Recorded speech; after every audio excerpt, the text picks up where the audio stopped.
ওই গ্রুপটাকে আমি ছাড়বো না। যে যে করেছে অ্যারেস্ট করে নেবে, কোনো কাউকে ক্ষমা করব না। একটা কাককে মেরে না ঝুলিয়ে রাখতে হয়, যাতে অন্য কাক বুঝতে পারে একটা কাক মারা গেছে।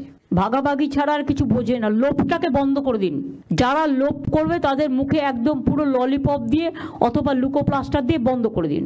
কত লাগবে জীবনে বাঁচতে গেলে? কত চাই? গায়ের দখলে জমি দখল হবে, কাজ করবে না, এটা হবে না। আগামী দিন অ্যাকশন হবে। ডাবগ্রাম ফুলবাড়ি তার মানে উদাহরণ। ওখানে একটা ল্যান্ড মাফিয়া গ্রুপ তৈরি হয়েছে, তারা গভর্নমেন্টের সব জমি কাওয়াখালি থেকে শুরু করে বিক্রি করে দিচ্ছে। এটা নিয়ে আমি অলরেডি তদন্তের নির্দেশ দিয়েছি। এক্ষেত্রে পুলিশও লোকাল ইনভলভ আছে, ল্যান্ড ডিপার্টমেন্টও ইনভলভ আছে। আমি দেখছি বিএলআরওদের নামে শুনতে শুনতে শুনতে শুনতে আমি বহুবার বলেছি, আগের ল্যান্ড সেক্রেটারি স্মার্কিকে অনেকবার বলেছি, আজকে থেকে তোমার দায়িত্ব দেওয়া হলো ক্লিন করবার জন্য। এবং এখানে তুমি কারো কথা শুনবে না, আমার কথাও শুনবে না প্রয়োজন হলে, যদি সেরকম মনে করো। আর আমি এমন কথা বলি না যাতে মানুষের কোনো ক্ষতি হয়।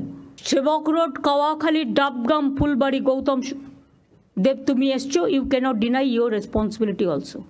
ওই গ্রুপটাকে আমি ছাড়বো না।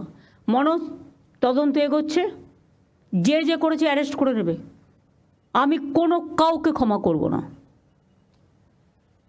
আর সব জমিও রেস্টোর করবে।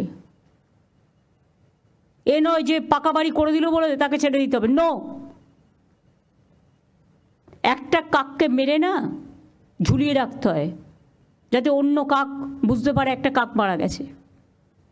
কখনো কখনো তোমাকে টাফ হতে হবে মানুষের প্রয়োজনে। আমি এটুকু বলে আপনাদের সকলকে ধন্যবাদ, এবং কাজ করার মানসিকতা আপনাদের আরও জাগ্রত হোক। বিবেক, বুদ্ধি, আবেগ সবটা নিয়ে মানুষের জন্য ভালো করে কাজ করবেন। জীবনটা মাত্র একবারের জন্য। আমরা জন্মাই কিছু ভালো কাজ করে রাখার জন্য। চোখটা উল্টে রাখলেই পৃথিবীটা কিন্তু উল্টে যায় না, জীবনটা উল্টে যায় না। আর যারা খারাপ কাজ করে তাদের কেউ ক্ষমাও করে না।